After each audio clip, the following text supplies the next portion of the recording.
ओम नमः सिद्धेभ्यः। ओम नमः सिद्धेभ्यः। अहिंसा परमो धर्म की। आचार्य गुरुवर श्री कुंड कुंड भगवान की। आचार्य गुरुवर श्री ज्ञान सागर मुनि महाराज की जय। बोले संत शिरोमणि आचार्य गुरु विद्यासागर गुरुदेव की। बोले जयकारा गुरुदेव का।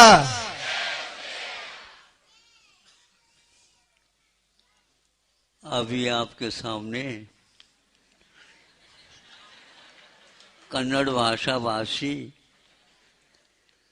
बीच बीच में मराठी के श्लोक और उत्तर भारत के हिंदी के भी कुछ पद विशेष रूप से कन्नड़ के भावों के अभिव्यक्ति के साथ सुन लिया होगा आपने।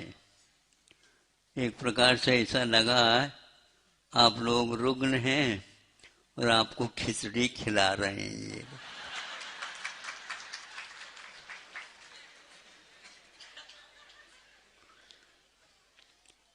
सुपाच्य होती खिचड़ी और पच भी जाता है, इसमें कोई संदेह नहीं।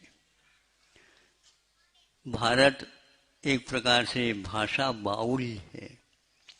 इसमें अनेक भाषाएं जीवित रहती हैं और यहाँ तक की कहावत है 8-10 कोस जाने के बाद भाषा बदलती है और पानी का तासीर भी बदल जाता है।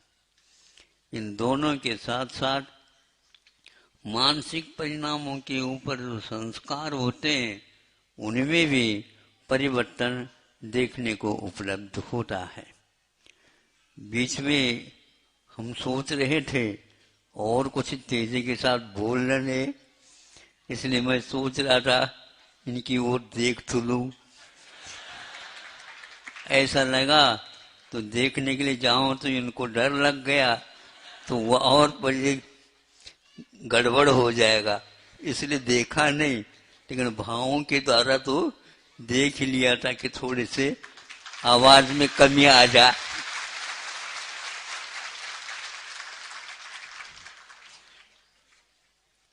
बीच में एक बहुत अच्छी बात कही लेकिन पूरी बात नहीं कही। वो क्या है? वो यह है दक्षिण में ही मुनि महाराज होते हैं। ये बात वर्तमान काल के साथ संबंध रखने से ही ज्ञात होता है। लेकिन ये ध्यान रखो कि यहाँ से भद्रवाऊ महाराज जो कि 24,000 का संघ था और दक्षिण जाने के लिए चले गए। दक्षिण जा करके वहां पर अपना निर्वाह करना उनको अशिष्ट लगा। यहाँ के विनय अनुनय सारे सुनने के उपरांत भी कहा चूंकि यहाँ पर अकाल पड़ने वाला है।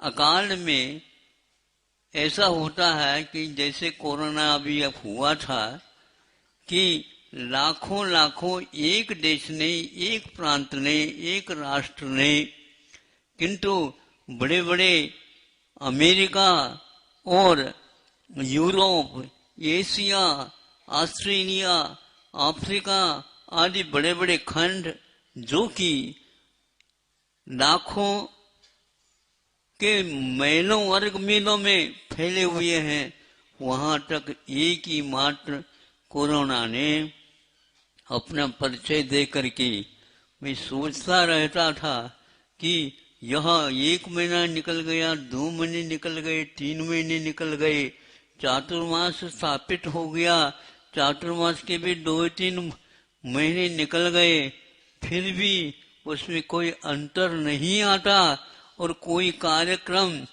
करें तो कैसे करें ये बाहर आ ही नहीं पाते थे। हमने सोचा इन लोगों के लिए धैर्य कैसे दिलाया जाए, हमने विहार कर दिया। इंदौर से बाहर तो नहीं आए, लेकिन इंदौर छोटा तो था ही नहीं। इंदौर जो है 40-40, 50-50 लाख आबादी वाला महानगर के रूप में विकसित हो रहा है, विकासशील है। उनमें भिन्न भिन्न कॉलोनीज हैं।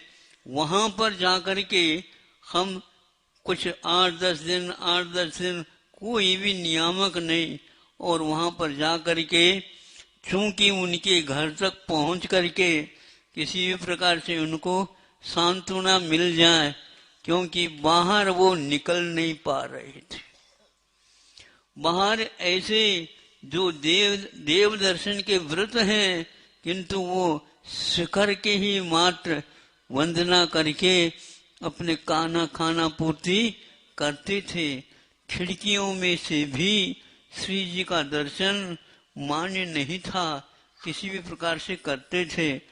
अभिषेक, पूजन आदि आदि सारे समाप्त हो गए, किंतु वह उसका विहार नहीं हो पा रहा था। तो इस प्रकार 8-10 स्थानों में जा करके इस प्रकार विहार किया, तब कहीं थोड़ा सा राहत का समय आ गया, और धीरे धीरे एक सर्वप्रथम भारत ने विश्व में एक रिकॉर्ड, एक ऐसा कर्तव्य दिखाया कि उन्होंने जहां है वहीं पर रहो, औषध का कोई ठिकाना है ही नहीं, और इसके लिए औषध अभी एकदम नहीं निकलने वाला है। इसकी खोज में लगे हुए हैं सब राष्ट्र, किंतु उनको यश नहीं मिल रहा है, सफलता नहीं मिल रही है, एक से एक राष्ट्र। किंतु भारत एक ऐसा है कि हमारे लिए औषध की कोई आवश्यकता नहीं। औषध के बड़े बड़े ग्रंथ लिखे हुए हैं, उसको सिद्ध करने की कोई आवश्यकता नहीं। पहले से ही वे भिन्न भिन्न रोगों के ऊपर लिखे हुए हैं, उनकी नियमावली है, उसके अनुसार करेंगे तो अवश्य ही इस फैली हुई बीमारी के ऊपर उसका प्रभाव पड़ेगा। तो ऐसा ही हुआ कि काढ़े को लेकर के और नुस्खे को लेकर के जो यहाँ वितरण प्रारंभ हुआ, तो सारे के सारे लोग, चाहे नेता हो, चाहे वो प्रजा हो, एमएलए हो, सांसद हो, और मंत्रिमंडल हो, और यहाँ तक कि वर्तमान चिकित्सा पद्धति के डॉक्टर्स भी क्यों ना हो, इनका काढ़ा पी करके और उन दवाइयों में टिकिया को सेवन करके उससे दुगने तिगुने के रूप में संख्या में स्वास्थ्य लाभ प्राप्त कर लिया। इस प्रकार हमने अपने कानों से सुना, तब लगा कि हमें आत्मविश्वास रखना चाहिए। उस समय वहां भद्रभव महाराज जी ने कहा कि हम दक्षिण नहीं जा रहे हैं, किंतु धर्म की रक्षा के लिए वहां जाएंगे। यहाँ पर तो काफी हो चुका है। सुन रहे हैं आप लोग? ऊपर वाले भी सुन रहे हैं?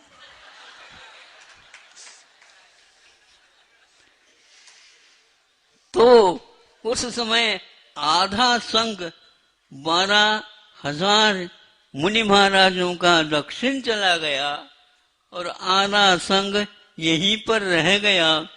किंतु बीमारी ऐसे अकाल इतना बड़ा तेज था कि उसमें भी जो महाराज थे वे उस चर्या को सहन नहीं कर पाए, और कई लोग श्रावक बन गए, कई लोग चैतन्य पूर्ण अभी चर्या अपना ले, फिर बाद में देखा जाएगा।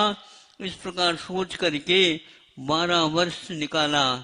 आप 12 महीने निकालने में आपको कठिनाई का अनुभव हो रहा है।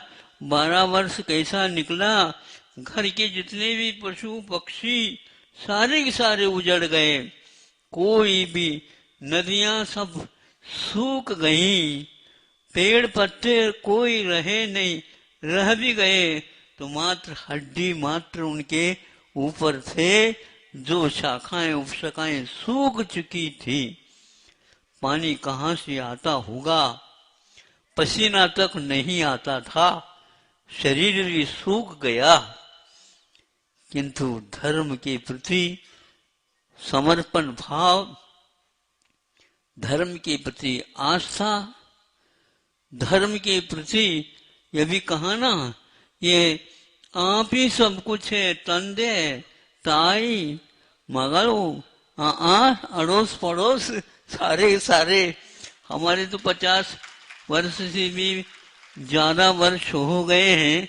हम धीरे धीरे एक प्रकार से कन्नड़ भाषा को भूल चुके हैं, लेकिन जैसे जैसे ये बोल रहे थे वैसे वैसे हमारे भी मन में वाक्य निर्मित हो रहे थे।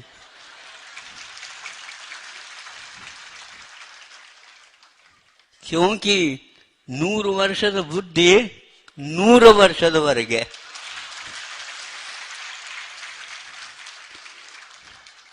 जिस बुद्धि को हम जब बिल्कुल छोटे थे उस समय उस बुद्धि को संस्कारित करने वाले यहाँ आगे जाकर के देश के लिए भी, धर्म के लिए भी, समाज के लिए भी, स्व के लिए भी और पर के लिए भी काम करेगा। मनुष्य जीवन अपने लिए नहीं, अपने वाले जो हैं उनके लिए है। मैं अपने लिए नहीं करूंगा, किंतु अपने जो कोई भी हैं जिनमें कुछ संस्कार डालेंगे तो अवश्य वह अपने समय पर काम करेंगे। इसलिए यहाँ का कर्तव्य ऐसा ही कर्तव्य है। एक छोटी सी कथा के माध्यम से, जो मैं कथाकार तो नहीं हूं, लेकिन दूसरे की कथा को थोड़े से क्या करके नमक मिर्च लगा करके पानी को दौड़ रही सास भी मत हिंगड़ा हक्कोदा।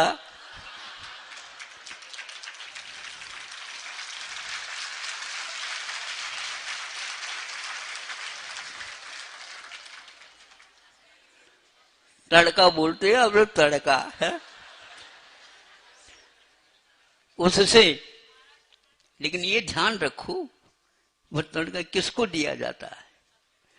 दूध में यदि तड़का दे दे, दूध भी खराब और वह तड़का भी खराब। लेकिन यदि वह मठा है, नहीं समझे, महेरी है, फणदे अंतरो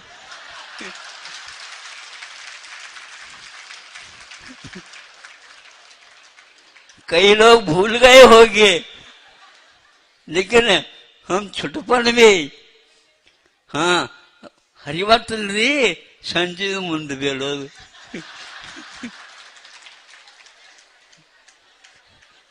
सुबह ठीक नहीं रहती मेरी, वो शाम को हो जाती है तो उसका स्वाद अलग आता है। और शाम को थोड़ी सी मान लो सर्दी आ रही हो तो उस समय वह तोगरे तोगरे महाराज विषेद विषेद तोगरे।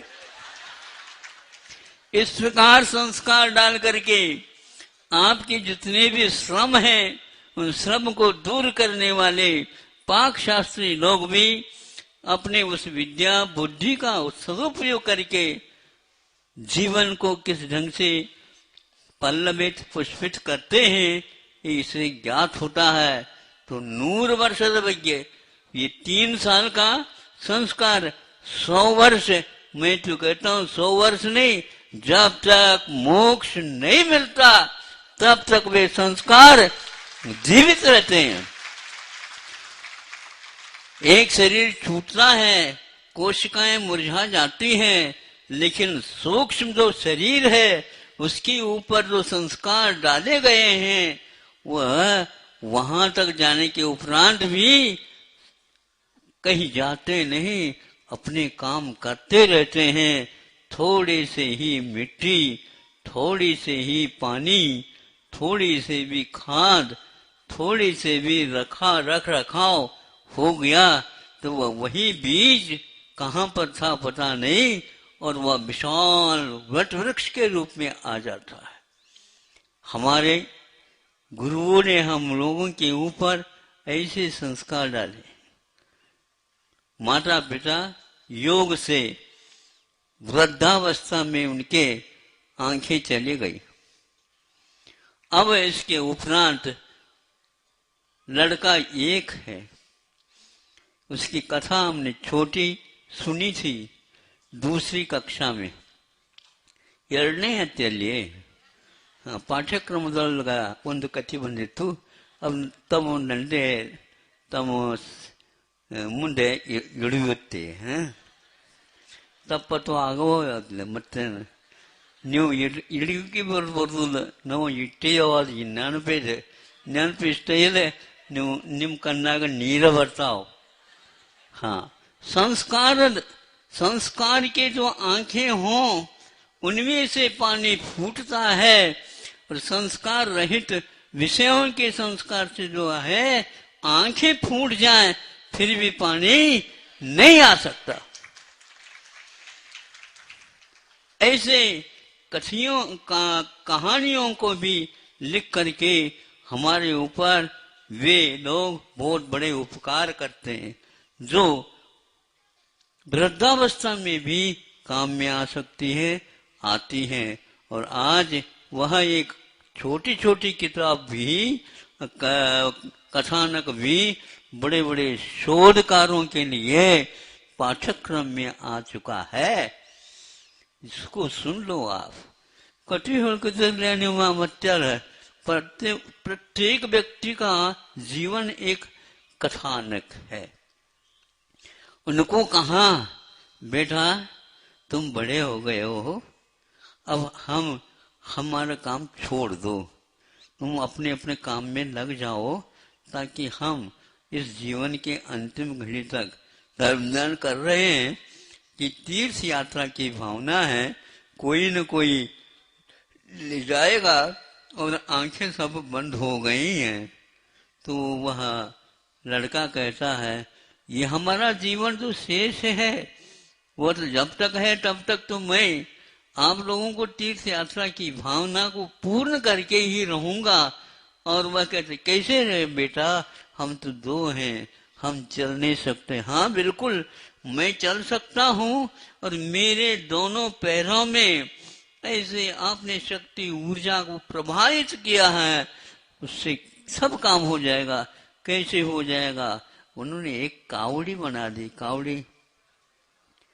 कावड़ी तरह ಹೆಗಲ ಮೇಲೆ ಇಳೋದ ಹೊಳಿ ಬಹಳ ದೂರ ಐತ್ರಿ. ಹಾಗೆ ಇರ್ವಾತು, दूर इतना इरली। उस समय वह श्रवण कुमार कहता है, मेरे पास एक कावड़ी है, एक तरफ माँ और एक तरफ पिता. कौड़ी तಗೊಳ್ದ मत ಹೋಗೋದ್ ನೋಡ್ರಿ. कौड़ी ಎಲ್ಲಿ ತನಕ ತಗೊಳ್ದ ಅಲ್ಲಿ ತನಕ ತಮ್ಮ ಕಾಲೊಳಗ नृत्य आಗೋದಿಲ್ಲ. नृत्य समझते हो आप? नृत्य कैसे?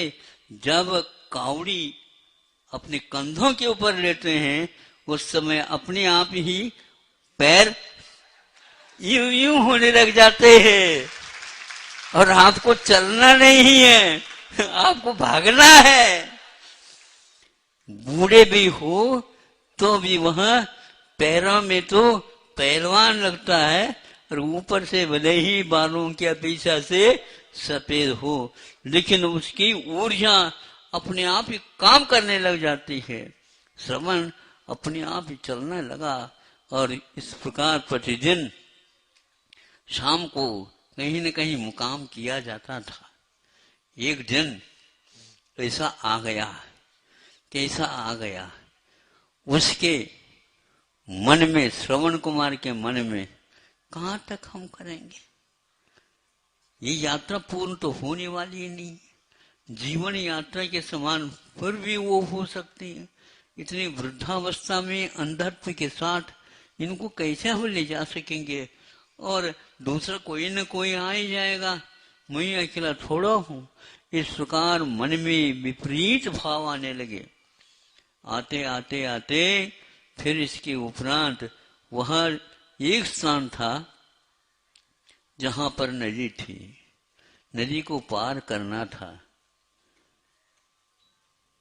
कहाँ दक्षिण में नदी है?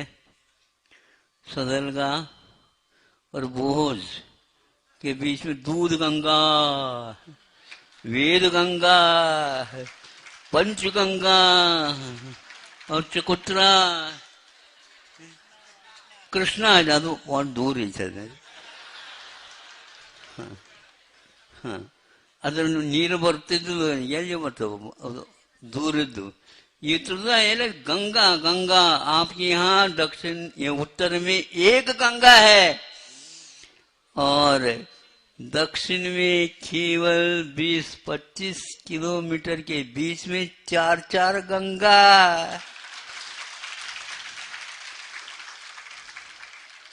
और गंगा नदी के पानी पीने के उपरांत दूध भी फीका लगता है, ध्यान रखो। ऐसे संस्कार है। तो कहता है हाँ बेटा बिल्कुल ठीक है, तुम थक गए हो, तुम्हारे पैरों में अभी काम है, दूसरा काम करो और भी तुम्हें कर, हमारा हो जाएगा।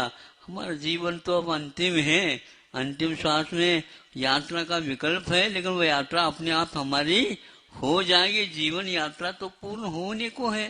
हाँ हाँ हाँ ठीक ठीक है, लेकिन आज तो तक करूंगा मैं, कल सुबह छोड़ करके चले जाऊंगा। हाँ बेटा कोई बात नहीं, ऐसा कर दे। सुबह उठ गए तो ये नदी को पार कर ले और उस नदी के उस पार में, छोर में, तीर में हमें छोड़ दो और तुम चले जाओ। वो बहुत गाली भी देने लगे, नदी को पार कैसे मैं करूंगा, यूं छोड़ दूंगा, नदी तो बह रही है, अब बैठे बैठे उस छोर तक पहुंच जाओगे। हाँ बेटा ऐसा ही कर ले। तो वह नदी को पार लगा करके उस तट पर गया। एक कुसंस्कारों का अध्याय समाप्त हो गया। कौन से जीवन में किस प्रकार के कर्म किए थे, संस्कार आत्मा के ऊपर पड़े थे और वो पूर्ण समाप्त हो गया। अच्छे अच्छे व्यक्ति भी उसको जब तक पार नहीं करते तब तक आत्मीयता समाप्त होती है। भारत में जब तक आत्मीयता रहेगी, धर्म कर्म रहेंगे और आत्मीयता समाप्त हो जाएगी, आत्मा परमात्मा बनना तो दूर, बहिरात्मा भी और निकृष्ट हो जाएगा। धीरे धीरे आज कृतज्ञता समाप्त होती जा रही है। बहुविज्ञता तो आ रही है, लेकिन कृतज्ञता समाप्त हो रही है। कृतज्ञता एक बहुत बड़ा आभूषण है मनुष्य जीवन का। पशुओं के जीवन में भी वह कृतज्ञता पाई जाती है और कृतज्ञ यह कुत्ते का नाम भी है संस्कृत में। रात्रि जागरः कृतज्ञ है, वो कृतज्ञ है। रात में आप लोग सो जाते हैं और वह आपके रक्षा के लिए आवाज देता रहता है, मैं सोया हुआ नहीं हूं, मैं अभी जागृत हूं। तो श्वान निद्रा प्रसिद्ध है, मुनियों के लिए भी योग्य, ऐसा कहा। समझे? श्रवणों के लिए श्वास लेते रहो, लेकिन श्वान की भांति लेते रहो। श्वान सोता सोता हुआ भी वह देखता भी रहता है कौन कहाँ से आ रहा जा रहा। और आप रेल भी चला गया पास से, सुन रहे हो? आओ रेल भी चला जाए पास से तो भी अरे सुख की नींद है। ये सुख की नींद नहीं है, ये सुखाने की नींद है, जीवन को सुखा देगी।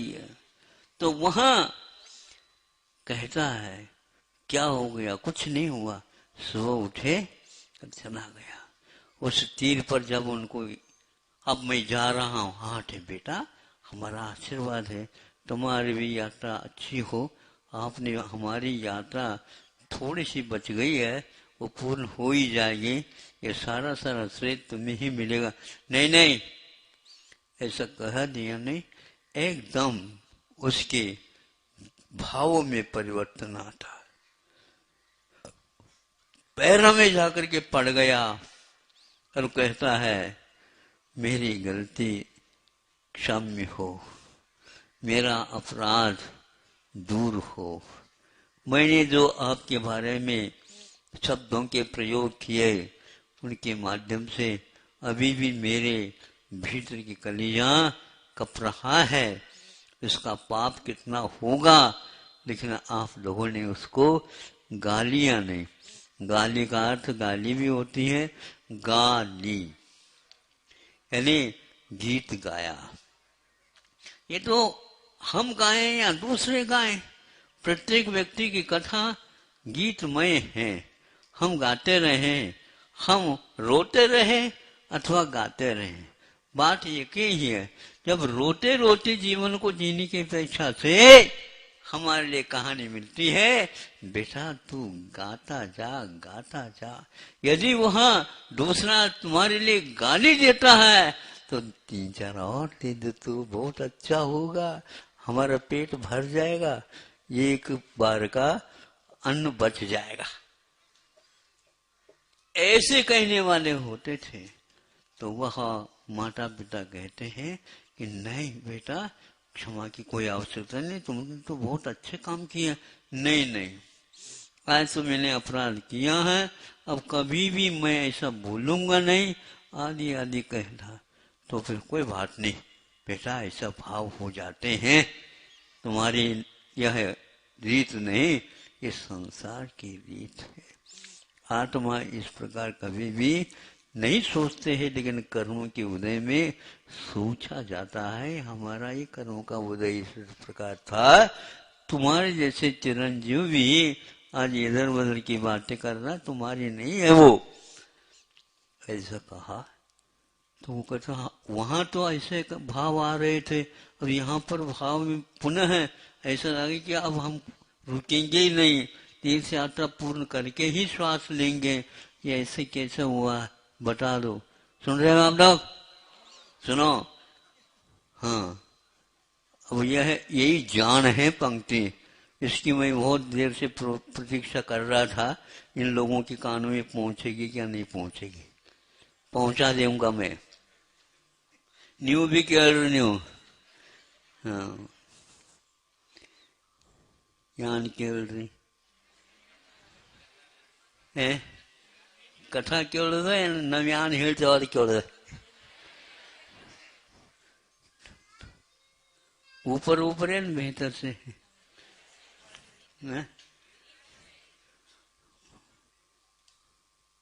ಒಳಗಿಂದ ಹೊರಗಿಂದ ನೀವೇ ಹೇಳ್ರಿ ಎಷ್ಟು ನಮ್ಮ ಹೊರಗಿಂದ ಮಾಡ್ತೇವು ಒಳಗಿಂದ ಒಂದ್ ಅಂಶ ಮಾಡ್ತೇವು। इन्हीं लोगों ने कहा था महाराज बीच बीच में थोड़ी कन्नड़ भाषा इंग्लिश भाषा जैसे बोल लो। कितने बार आप लोग बाहर के वेश में भूलते रहते हो और भीतरी पोशाक में कभी आप बोलते ही नहीं, आंखें भीतर की खुलती नहीं।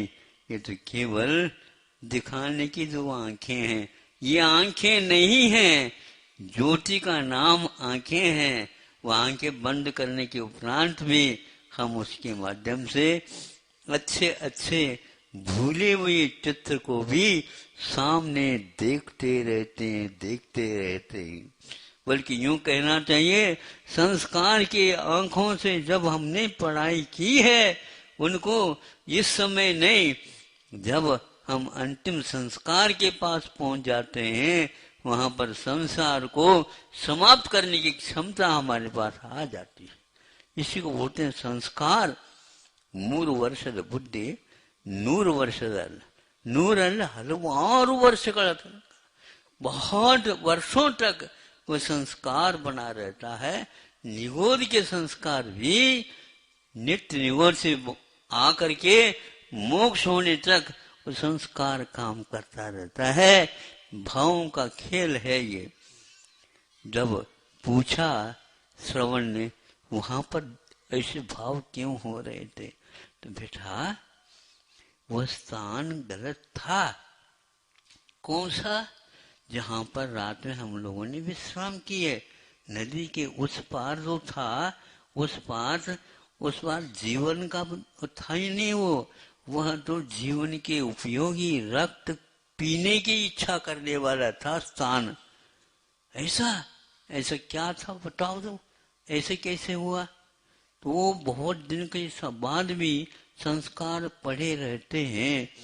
उसी स्थान में रेणुका की हत्या करने वाला परशुराम, जो अपने कंधे के ऊपर परशु रख करके जो बिल्कुल चमकता था वह रहता था।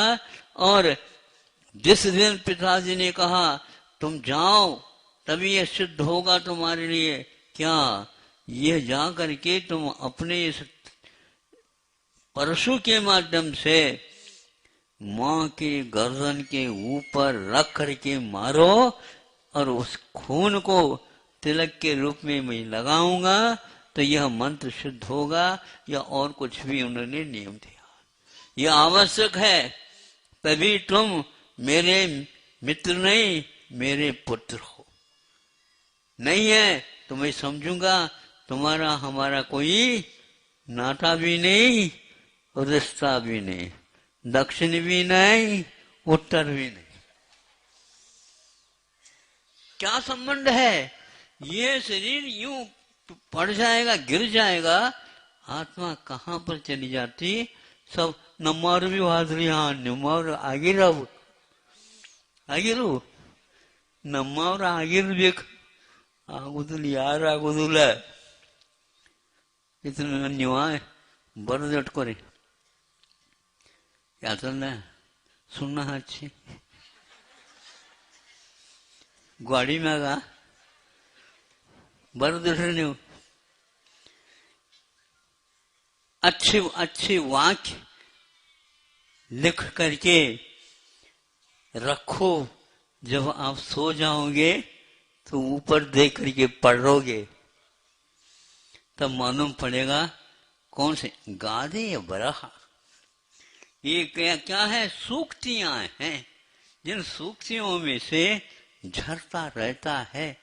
अर्थ को हम वहां पर साक्षात देख सकते हैं जब हम उसके निकट पहुंच जाते हैं। तो श्रवण कुमार को कहा, श्रवण कुमार ये परशुराम ने ऐसा काम किया था? हाँ, जब क्षत्रिय तो वही होता है, उसके लिए नाता रिश्ता नहीं होता है। वह अर्जुन जब तक नाता रिश्ता अथवा गुरु की ओर देखता था तब तक वह राज्य और प्रजा की रक्षा के लिए अपनी गांडीव धनुष को तनात्कार नहीं करता था। हे अर्जुन मध्यम पांडव, सुन ले, ये क्षत्रियों का धर्म है। क्षतात् पापात् त्रायते इति क्षत्रिय। पाप से जो बचाने वाला होता है उसका नाम क्षत्रिय धर्म माना जाता। तराजू में वार डाल करके ज्यादा लेना और कम देना, अपनी चीज कम लेना और उनकी चीज, बोलो ना बढ़िया लोगों, हाँ, धर्म के कांटे को भी दबाने वालों, धर्म कर्म से शून्य होने के उपरांत ऐसा भाव उत्पन्न होता है।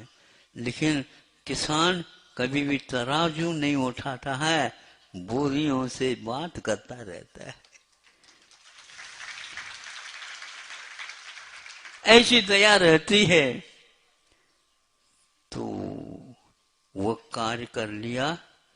और अब हुआ कहता परशुराम, आपकी प्रतिज्ञा को तो हमने पूर्ण कर ली, और हमने कहा था मैं भी एक बात पूछूंगा, आपको करना होगा। हाँ, ये कर ले, पहले कर लिया। अब मुझे बताओ, मेरी माँ दो, और जो कुछ मैं चाहता था वो भी दो, और आप शांत बैठो। हाँ, ले माँ आ गई। अब क्या करो बताओ? माँ तो आपके ऊपर बिगड़ जाएगी, तुमने तो मारा था, पुनः मांगा। नहीं, हमने मारा नहीं था, हमने पिताजी की आज्ञा का पालन किया था। बहुत कठिन है, पिता की आज्ञा फिर भी सस्ती है, बहुत कम खर्च करने से मिल सकती है, किंतु गुरुओं की प्रतिज्ञा को पालन करना, एक भाव नहीं, दो भाव नहीं, तीन भाव नहीं, सुन रहे हो क्या? नहीं। हाँ महाराज, सुन रहे हैं। भीतर से क्या बाहर से? भीतर से। हाँ, रटे हुए वो शब्द हैं, पेपर में वो ऐसे ही लिखते हो आप, इसलिए नंबर मिलते ही नहीं।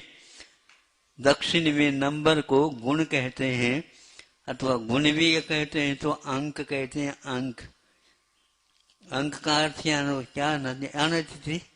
हेडनो अंक अंदर ताई ಗರ್ಭಾಲಯ ಯಾವಲ್ಲಿ ಇದ್ದ ಮಗುವಿನ ಜೀವನ ಯಾತ್ರಾ ಪ್ರಾರಂಭವಾಗುತ್ತದೆ, ಅದಕ್ಕಂತಾರೆ ಅಂಕ. अंकदೊಳಗೆ जीवन यापन आगतದೆ ರೀ. गोद बोलते हैं आप, गोद का अर्थ क्या होता है?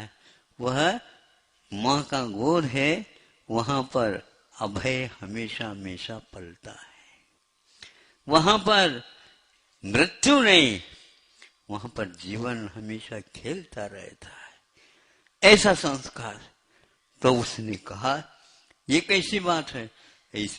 ही है, प्रतिज्ञा को पालन करना अपने जीवन को कुछ भी नहीं समझने के बाद ही संभव है। श्रवण कुमार इसको सुन लेता है कि ऐसा संभव है। आज मेरे जीवन में बहुत ही बड़ी बाढ़ आई थी, जो वो बाढ़ मैं तैर ही नहीं सकता था, लेकिन योग की बात है, बाढ़ बहुत जल्दी कम हो गई और मैं इस तीर पर आ गया हूं। यह श्रवण कुमार की कथा शायद आप लोगों ने भी पढ़ी होगी, सुनी होगी, लेकिन दूसरी कक्षा में हमने कई बार पढ़ी, कभी न कभी काम आएगी। मैं इसको प्रधान योग के ही एक छोटी सी कथा मान करके हजारों व्यक्ति के सामने रखता हूं, आंखों में से पानी आए बिना रह नहीं सकता। क्षत्रिय ऐसा होता है, तब राष्ट्र की रक्षा हुआ करती है। राष्ट्र की रक्षा करने वाला केवल क्षत्रिय होता ऐसा नहीं, यथा राजा तथा प्रजा, यह सूक्ति हमेशा हमेशा चरितार्थ होती है। अब आप लोगों के सामने भारत ही नहीं विश्व है, किंतु भारत पहले है, इसलिए कि वह बाद में उसकी हम रक्षा के लिए कटिबद्ध होंगे। पहले भारत कहाँ है ढूंढना है, क्योंकि अनेक प्रकार के सत्ता शासन आ जाते हैं तो प्रजा के ऊपर अलग प्रकार का प्रभाव पड़ता है। उन्हीं में से आप भी एक हो, किंतु उसको दूर करना अपना ही कर्तव्य होता है। सर्वप्रथम जहाँ कहीं भी आप भोजन के लिए बैठना चाहते हो, सर्वप्रथम उसको झाड़ू लगाना अनिवार्य है। जिन्होंने यहाँ पर आकर के केवल झाड़ू तो लगाए नहीं, जहाँ कहीं भी बैठ करके ऐसो आराम करने का प्रयास किया था, उसको आप लोगों को पहले झाड़ू लगाना है। झाड़ू समझते हो? कैसे कैसे समझते बताओ? हम जैसे कहते हैं उसके अनुसार समझो। झाड़ू का अर्थ इसका नाम नहीं है। झाड़ू का अर्थ भूत को दूर करना। नहीं समझे? हाँ, किसी को भूत लग गया, आ जाओ उतार देते हैं, आ जाओ। भूत उतार दूंगा, ध्यान रखो।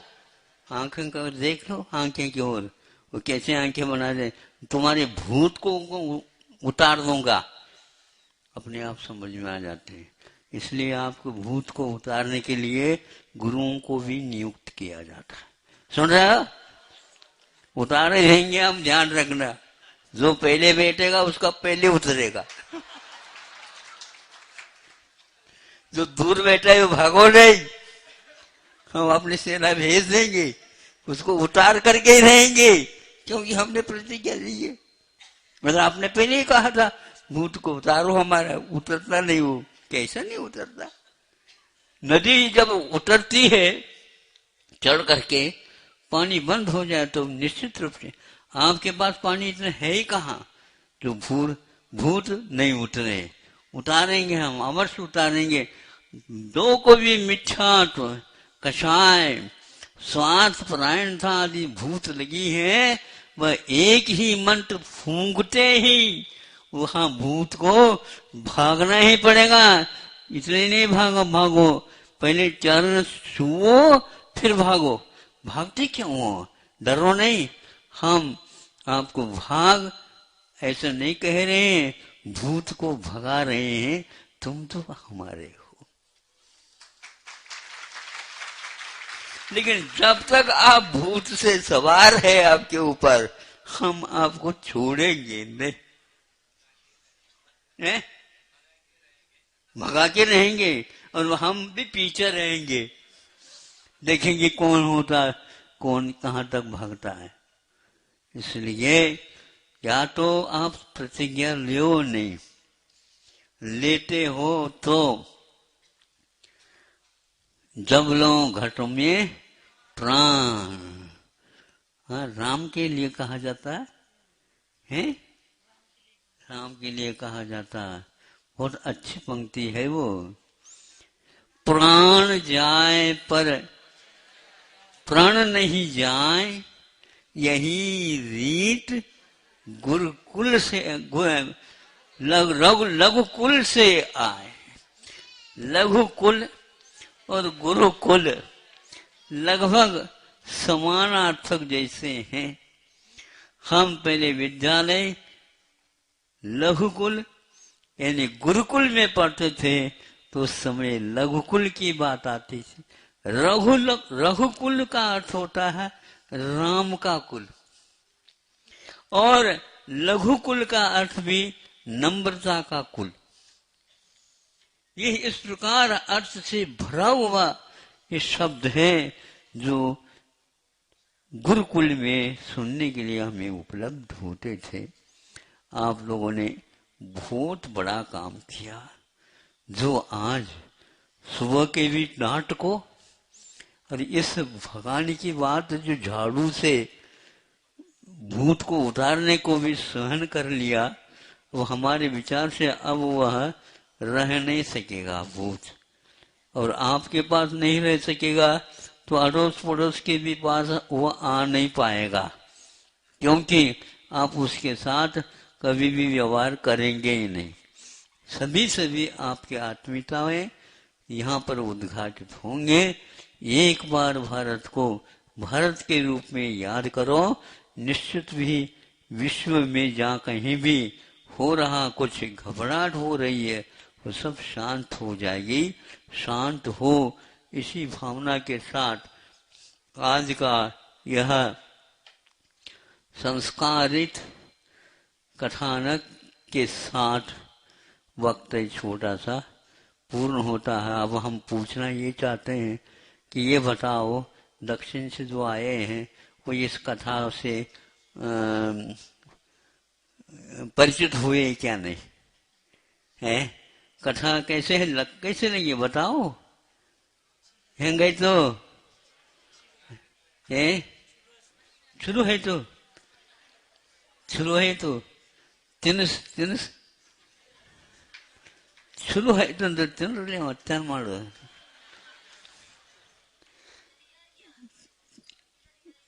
मटन छेड़ ली इतना पचावला ये तो पचने दो अभी अभी बचेगा. हाँ पचन बहुत कठिन है. ये बहुत सबसे बड़ा कठिन है कि हम भोजन तो बहुत मात्रा में ही लेते हैं लेकिन पाचन शक्ति कमजोर होने के कारण हम अब क्या खिलाएं आपको, उसको भी आप समाप्त कर दोगे. इसलिए हम दवाई नहीं दे रहे हैं, हम आपको भोजन करा रहे हैं. आप मेरे उपकार नहीं करो किंतु अपने पेट के ऊपर तो करो ला. ಹೊಟ್ಟಿ ಒಂದು ಮಾಡ್ರಿ, ಹೊಟ್ಟಿ ಮೂರಾ ಬಟ್ಟಿ ಅಂತಾರೆ.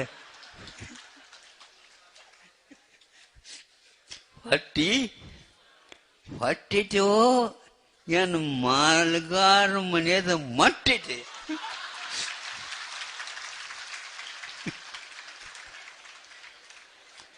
आप लोगों की कृपा से पहले 100 ವರ್ಷದ ಬುದ್ಧಿ 100 ವರ್ಷದವರೆಗೆ ನಾವು ಮುಖ ಮಾಟ ಮಾಡಿಲ್ಲ. ಆದ್ರೆ ತಮ್ಮ ಸಂಯೋಗದಿಂದ ಇದು ಅಲ್ಲದ मालगार मट्टी फट्टी मालगार मट्टी. जी माली लोग आते हैं ना सुबह सुबह साग सब्जी भाजी पाला, हाँ कांदा लहसुन कोतमीर है बोलते नहीं है क्या, बोलते हैं तो ये वो लेकर के आते हैं और उसको सुन करके कई लोग उठते हैं जल्दी जल्दी भैया भाजी पाला को खरीदो. तो उसी प्रकार हमने आपके लिए भोजन दिया है, दवाई नहीं. हम दवाई के ऊपर कम विश्वास रखते हैं और आहार वे औषधि, आहार को ही औषध मानते हैं और आहार आपको दिया गया है वह पट्ट के साथ जल्दी जल्दी भगवान से हम प्रार्थना करते हैं यह हमारा अवसर दोबारा लेना न पड़े, यह भूख खुल जाए और वह पूरा का पूरा भूत भी भागने के लिए दरवाजा भीतर का जो बंद करके रखा खुल जाए. इन्हीं भावनाओं के साथ कुछ यदि आप लोगों को शब्द हमारे अच्छे नहीं भी लगे हो लेकिन ये ध्यान तक को बीच बीच में कुछ कड़वी चीज भी दी जाती है. एक वर्ष में एक बार कम से कम दक्षिण में नीम के पत्ते अवश्य ही चर्वण करते हैं. और वो दिन कौन सा है? युगादि है दिन, युगादि गुड़ी पावड़ा, गुड़ी पाड़वा. हाँ आज भी वह त्योहार के रूप में मनाया जाता है और अपने अपने घर के आंगन में बांस के ऊपर एक लुटिया रख करके और उसके साथ साथ वो नीम के पत्ते और कुछ टहने उसको बांधते हैं और भोजन से पूर्व में 4-5 पत्ते अवश्य चबाते हैं. छोटे बच्चे को कहते हैं हम कैसे चबाएं, एक हाथ में गुड़ ले ले, लेकिन पहले गुड़ के साथ उसको नहीं खाना. तो गुड़ के आशय से गुड़ के लोभ से हम उस समय में भी नीम खाते थे और आप लोग याद भी नहीं रखते हो. उसी के कारण आज जो है वो किसी भी प्रकार से रोग नहीं आता, वह पाचन शक्ति अच्छी बनी रहती है. आप लोगों के सुनने की पाचन शक्ति अच्छी बन गई इसलिए हमें संतोष है. इतना ही पर्याप्त समझता हूँ. अहिंसा परमो धर्म की